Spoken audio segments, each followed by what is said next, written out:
स्वागत है आपका आज के एपिसोड में। चलिए शुरुआत करते हैं पिछले अभ्यास प्रश्न के साथ।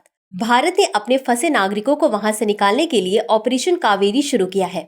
यह ऑपरेशन निम्नलिखित में से किस देश में शुरू किया गया है? ए ईरान, बी सूडान, सी मोरक्को, डी यूक्रेन। इस प्रश्न का सही उत्तर है विकल्प बी सूडान। चलिए देखते हैं इसके विश्लेषण को। सूडान में मौजूदा संकट के कारण भारत ने अपने नागरिकों को वहां से निकलने के लिए ऑपरेशन कावेरी शुरू किया है। लगभग 3000 भारतीय सूडान के विभिन्न हिस्सों में फंसे हुए हैं, जिनमें राजधानी खार्तूम और दारफूर जैसे दूरस्थ प्रांत भी शामिल है। ऑपरेशन कावेरी सूडान में सेना और एक प्रतिद्वंदी अर्धसैनिक बल के बीच तीव्र लड़ाई के चलते वहां फंसे अपने नागरिकों को वापस लाने हेतु भारत के निकासी प्रयास का एक कोड नेम है। इस ऑपरेशन में भारतीय नौसेना के INS सुमेधा, एक गुप्त अपतटीय गश्ती पोत और जेद्दा में स्टैंड बाय पर 2 भारतीय वायुसेना के विशेष संचालन विमानों की तैनाती शामिल है। सूडान में लगभग 2800 भारतीय नागरिक हैं, जिनमें से लगभग 1200 भारतीयों का समुदाय वहां पर बसा हुआ है।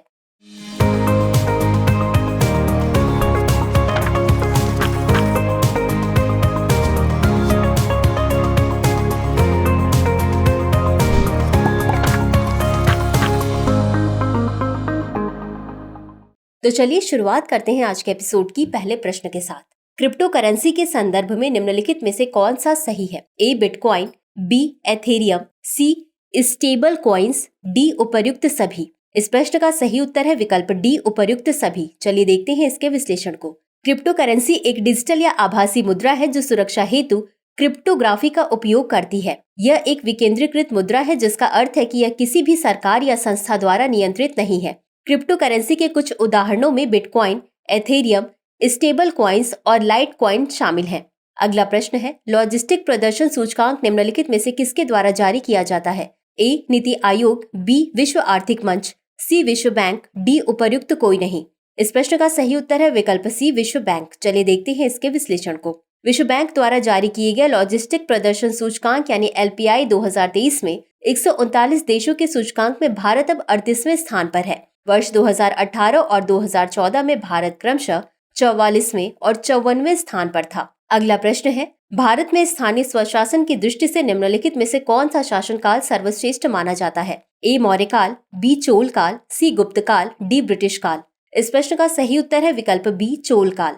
चलिए देखते हैं इसके विश्लेषण को। भारत में स्थानीय स्वशासन का विकास मौर्य काल से माना जाता है, परंतु स्थानीय स्वशासन की दृष्टि से चोल काल को सर्वश्रेष्ठ माना जाता है। चोल शासन व्यवस्था ऐसी थी कि चोलों के युग के दौरान प्रत्येक गांव स्वशासी इकाई के रूप में कार्य करता था। चोल कला, कविता, साहित्य और नाटक के प्रबल संरक्षक थे। प्रशासन को मूर्तियों और चित्रों के साथ कई मंदिरों और परिसरों के निर्माण में देखा जा सकता है। अगला प्रश्न है, भारत में असंतोष की बढ़ती हुई शक्तियों से बचने के लिए एक अभयद्वीप की आवश्यकता है और कांग्रेसी आंदोलन से बढ़कर अभयद्वीप कोई दूसरी चीज नहीं हो सकती। यह कथन किसका है? A.O. Hume, B William Wedderburn, C George Yule, D George Arundale. इस प्रश्न का सही उत्तर है विकल्प बी विलियम वेडरबर्न। चलिए देखते हैं इसके विश्लेषण को। भारत में असंतोष की बढ़ती हुई शक्तियों से बचने के लिए एक अभयद्वीप की आवश्यकता है और कांग्रेसी आंदोलन से बढ़कर अभयद्वीप कोई दूसरी चीज नहीं हो सकती। यह कथन A.O. ह्यूम के जीवनीकार विलियम वेडरबर्न का है। भारतीय राष्ट्रीय कांग्रेस की स्थापना के संदर्भ में विलियम वेडरबर्न ने लिखा है, ह्यूम साहब की यह योजना क्रांति का भय दूर करने तथा भारतीयों में उमड़ती राष्ट्रीयता की भावना को रोकने के उद्देश्य से बनाई गई थी। एलन ऑक्टेवियन ह्यूम यानी A.O. ह्यूम भारतीय राष्ट्रीय कांग्रेस के संस्थापक थे। अगला प्रश्न है, नागरिकता संशोधन अधिनियम किस वर्ष लागू किया गया? A 2015, B 2017, C 2019 या D 2022। इस प्रश्न का सही उत्तर है विकल्प C 2019। चलिए देखते हैं इसके विश्लेषण को। नागरिकता संशोधन अधिनियम वर्ष 2019 में लागू किया गया था। CAA पाकिस्तान, अफगानिस्तान और बांग्लादेश से 6 गैर दस्तावेज गैर मुस्लिम समुदायों हिंदू, सिख, बौद्ध, जैन, पारसी और ईसाई को धर्म के आधार पर नागरिकता प्रदान करता है, जिन्होंने 31 दिसंबर 2014 को या उससे पहले भारत में प्रवेश किया था। अगला प्रश्न है, हाल ही में छत्तीसगढ़ के किस जिले में 18 नक्सलियों ने आत्मसमर्पण किया? ए दंतेवाड़ा, बी सुकमा, सी नारायणपुर, डी गरियाबंद। इस प्रश्न का सही उत्तर है विकल्प ए दंतेवाड़ा। चलिए देखते हैं इसके विश्लेषण को। सूत्रों के मुताबिक छत्तीसगढ़ के दंतेवाड़ा में एक मिलिशिया प्लाटून सेक्शन कमांडर और 3 महिलाओं समेत 18 नक्सलियों ने आत्मसमर्पण कर दिया। वे दक्षिण बस्तर में माओवादियों की भैरमगढ़ और मल्लंगड़ क्षेत्र समितियों का हिस्सा थे। सूत्रों के मुताबिक इन कैडरों को सड़कें खोदने, सड़कों को अवरुद्ध करने के लिए पेड़ काटने और नक्सलियों द्वारा बुलाए गए बंद के दौरान पोस्टर तथा बैनर लगाने का कार्य सौंपा गया था। उन्हें सरकार की आत्मसमर्पण एवं पुनर्वास नीति के तहत सुविधाएं मुहैया कराई जाएंगी। इसके साथ ही दंतेवाड़ा जिले में अब तक 177 इनामी नक्सली सहित 738 नक्सली मुख्यधारा में शामिल हो चुके हैं। सुरक्षा बलों ने छत्तीसगढ़ के वामपंथी उग्रवाद प्रभावित जिलों में नक्सलियों पर सख्त प्रवर्तन उपाय लागू किया है। अगला प्रश्न है, कालेसर वन्यजीव अभयारण्य हरियाणा के निम्नलिखित में से किस जिले में स्थित है? ए महेंद्रगढ़, बी यमुनानगर, सी करनाल, डी फरीदाबाद। इस प्रश्न का सही उत्तर है विकल्प बी यमुनानगर। चलिए देखते हैं इसके विश्लेषण को। सर्वोच्च न्यायालय ने हरियाणा के यमुनानगर जिले में कालेसर वन्यजीव अभयारण्य के अंदर 4 प्रस्तावित बांधों के निर्माण पर रोक लगा दी। कालेसर वन्यजीव अभयारण्य के भीतर 4 बांधों चिकन, कांसली, खिलनवाला और अम्बावली के निर्माण को चुनौती देते हुए एक याचिका दायर की गई थी, क्योंकि इससे क्षेत्र में वनस्पतियों तथा जीवों पर नकारात्मक प्रभाव पड़ेगा।